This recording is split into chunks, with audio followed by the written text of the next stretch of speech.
আজ বিকেল ৫টা ৫০ ধানমন্ডি ২৭ নম্বর এলাকার ৭ মসজিদ রোডে বাংলাদেশ আই হসপিটালের ঠিক পাশের একটি ৫তলা ভবনে এই আগুন লাগার ঘটনা ঘটে। ফায়ার সার্ভিস সূত্রে জানা গেছে, ভবনটির ছাদের একটি রুম থেকে প্রথম আগুনের সূত্রপাত হয়। মুহূর্তের মধ্যে পুরো ভবনে ধোঁয়া ছড়িয়ে পড়লে ভেতরে থাকা মানুষের মধ্যে তীব্র আতঙ্ক সৃষ্টি হয়। প্রত্যক্ষদর্শীরা জানান, ভবনের তৃতীয় তলায় থাকা একটি ট্রাভেল এজেন্সি ও ইলেকট্রনিক্স শপের স্টাফ সহ সাধারণ মানুষ আটকা পড়েন।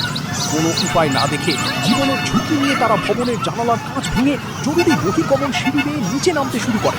বিশেষ করে নারীদের প্রাণ ভয়ে সিঁড়ি বেয়ে নামার দৃশ্য পুরো এলাকায় চাঞ্চল্য তৈরি করে।